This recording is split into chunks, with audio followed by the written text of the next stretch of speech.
Hello all, welcome to my YouTube channel கதை போமா.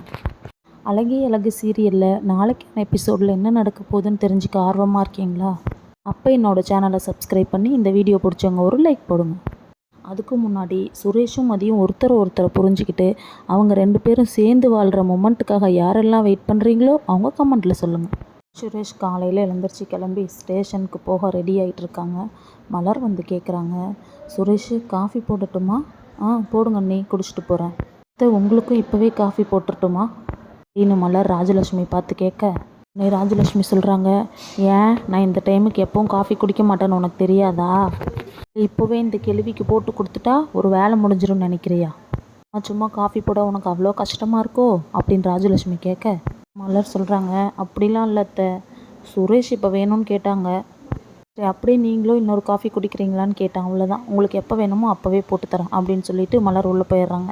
லட்சுமி இருந்துட்டு உடனே, வர வர இந்த வீட்டில் எல்லாத்துக்கும் வாய் ரொம்ப ஜாஸ்தி ஆயிடுச்சு அப்படின்னு சொல்லிட்டு இருக்கும் போதே மதி உள்ளேருந்து வெளியே வராங்க. இதை பாருங்கள், எதுவாக இருந்தாலும் ஸ்ட்ரைட்டாக சொல்லுங்கள், இந்த ஜாடமாலையெல்லாம் சொல்கிற வேலை வச்சுக்காதீங்க அப்படின்னு சொல்லிட்டு மதி கேட்க, ஆமாம், நேராக சொன்னால் மட்டும் நீ கேட்டுட்டு தான் மறு வேலை பாப்பியாக்கா? ஏன் உன்கிட்ட நேராக சொல்கிறதுக்கு எனக்கு என்ன பயமா? பாடுறா சுரேஷ், உன் பொண்டாட்டி எப்படி பேசுகிறான்னு, இந்த வீட்டில் யார் மாமியார் யார் மருமவனே தெரில வர வர அப்படின்னு பேசிகிட்டு இருக்கும்போது தங்கராஜும் ரேவதியும் வீட்டுக்குள்ளே வராங்க. சுரேஷ் சொல்கிறாங்க, வாங்க மாமா, என்ன திடீர்னு இந்த பக்கம் வந்திருக்கீங்க? ஏன் சுரேஷ், நான் இங்கே வரக்கூடாதா? இல்லை மாமா, காலையிலேயே வந்திருக்கீங்களே நீயும் அக்காவும், என்ன அதான் விஷயம், என்ன விஷயம்னு கேட்டேன். வேறு ஒன்றும் இல்லை, சும்மா இந்த சைடு ஒரு வேலையாக போனோம், அதான் சுரேஷ் வந்தோம் அப்படின்னு சொல்ல, சரி உன் ஸ்டேஷனில் ஏதோ பிரச்சனைன்னு சொன்னியே, அதெல்லாம் முடிஞ்சிருச்சா? அதெல்லாம் முடிஞ்சிருச்சு மாமா ஒரு வழியா அப்படின்னு சொல்லிட்டு, எங்கள் பேங்க் ஆஃபீஸர் எங்கே இருக்காருன்னு பாக்கியராஜை கேட்க, உடனே ராகவன் இருந்துட்டு, ஏன் மாப்பிள்ள பாக்கியராஜை கேட்குறீங்க? ஏன் ஏதா பிரச்சனையா?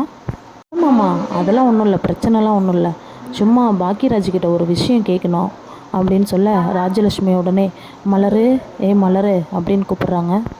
மலர் உடனே, ஐயோ இவருக்கு இன்றைக்கி என்ன பிரச்சனை கொண்டு வந்திருக்காருன்னு தெரியலையே அப்படின்னு சொல்லிட்டு புலம்பிட்டே வெளியே போகிறாங்க. தங்கராஜ் உடனே மலர்கிட்ட, என்னம்மா மலர், உனக்கு எந்த விஷயமும் தெரியாதா, இல்லை தெரியாத மாதிரி நடிக்கிறியா அப்படின்னு கேட்க, என்னென்ன நீங்கள் என்ன கேட்குறீங்க, நான் என்ன நடிக்கிறேன் அப்படின்னு மலர் கேட்க, சரி உன் புருஷன் எங்கே இருக்காரு, வேலை கிளம்பிட்டாரா? உள்ளே இருக்காருண்ணே, கிளம்பிட்டுருக்காரு, ஏன் ஏதாவது முக்கியமான விஷயமா, கூப்பிட்டுமா? கொஞ்சம் கூப்பிடு, வெளியே வர சொல்லு. மலர் உடனே பாக்கியராஜ்கிட்ட போய், என்னங்க தங்கராஜ் அண்ணனும் ரேவதியும் வந்திருக்காங்க, எதுக்குன்னு தெலுங்க, உங்களை கூப்பிட்றாங்க. என்ன சொல்கிற மலர், அவர் எதுக்கு என்னை கூப்பிட்றாரு? கண்டிப்பாக ஏதோ பிரச்சனை இருக்கதாங்க இருக்கும், இன்னைக்கு என்ன பிரச்சனை கொண்டு வந்திருக்காரோ தெரியலையே அப்படின்னு சொல்லிட்டு 2 பேரும் வெளியே போகிறாங்க. தங்கராஜ் உடனே மலர்கிட்ட கேட்குறாங்க, மலர், உன் வீட்டுக்காரருக்கு ப்ரமோஷன் கிடைச்ச விஷயம் உனக்கு தெரியாதா அப்படின்னு கேட்க, மலர் உடனே ஷாக்காகி பார்க்குறாங்க. அதை எப்படா சமாளிக்கிறதுன்னு யோசிச்சுக்கிட்டே, என்னது ப்ரமோஷன் கிடச்சிருக்கா? அப்படிலாம் ஒன்றும் இல்லைண்ணே, அப்படி இருந்தால் அவர் என்கிட்ட சொல்லியிருப்பார் அப்படின்னு சொல்ல, ராஜலட்சுமி இருந்துட்டு உடனே, என்ன மாப்பிள்ள சொல்கிறீங்க, பாக்கியராஜுக்கு ப்ரமோஷன் கிடச்சிருக்கா?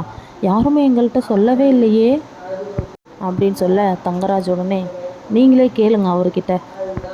ராகவன் கேட்குறாரு, என்னடா பாக்கியராஜ் மாப்பிள்ளை எதோ சொல்கிறாரு, இதெல்லாம் உண்மையா? அப்படிலாம் இல்லைப்பா, அது இன்னும் கன்ஃபார்ம் ஆகலைப்பா, அதனால தான் நான் இன்னும் யார்கிட்டையும் சொல்லலை. அப்போ மாப்பிள்ளை சொல்கிறது நிஜம்தானா?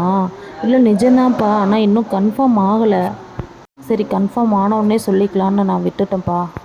உடனே தங்கராஜ் இருந்துட்டு, கன்ஃபார்ம் ஆகலான்னு வாட்டி சொல்லலான் இருந்தீங்களா, இல்லை ப்ரொமோஷன் கிடைச்சா காசு கொடுக்கணுன்றதுக்காக மறைச்சிட்டிங்களா அப்படின்னு சொல்ல, பாக்கியராஜ் உடனே, எனக்கு ப்ரமோஷன் கன்ஃபார்ம் ஆனதில் பெற்ற அம்மா அப்பா கிட்ட சொல்கிறதுல எனக்கு என்ன இருக்குது, அப்படிலாம் ஒன்றும் இல்லைங்க மாப்பிள்ள, நான் கன்ஃபார்ம் ஆன வாட்டி சொல்லலான்னு தான் சொல்லலை அப்படின்னு சொல்ல, தங்கராஜ் உடனே, நான் இங்கே ஏதாவது சொல்ல போய் உடனே உங்கள் வீட்டில் இருக்க மருமக நீங்கள் எதுக்கு தேவையில்லாமல் இதெல்லாம் சொல்லிகிட்ருக்காங்கன்னு கேட்டுக்க போகிறாங்க அப்படின்னு தங்கராஜ் மதியை பார்த்து சொல்ல, மதி உடனே முறைக்கிறாங்க. சுரேஷ் உடனே சொல்கிறாங்க, ஆமாம், அடுத்தவங்க சொல்கிறத பற்றிலாம் நீங்கள் யோசிக்காதீங்க மாமா, இந்த வீட்டில் உங்களை விட யாருக்கு அதிகம் இருக்குமா உரிமை இருக்குது சொல்லுங்கள் பாப்பா, இந்த வீட்டில் உங்களுக்கு அடுத்தது தான் மாமா எல்லாத்துக்குமே, நீங்கள் தேவையில்லாமல் யார் பற்றியோலாம் யோசிச்சுட்டு இருக்காதீங்க அப்படின்னு தங்கராஜ் பற்றி சொல்ல, தங்கராஜ் உடனே, டேய் சுரேஷ், நம்ம எல்லாருக்கும் நல்லது தான்டா நினைக்கிறோம். ஆனால் நம்மளை யாரும் புரிஞ்சுக்கிறது இல்லையே. அடுத்து என்ன நடக்க போகுது நாளைக்கு எபிசோடில் பார்ப்போம். என் சேனலை சப்ஸ்கிரைப் பண்ணாதவங்க சப்ஸ்கிரைப் பண்ணிக்கோங்க. இந்த வீடியோ பிடிச்சவங்க ஒரு லைக் போடுங்க.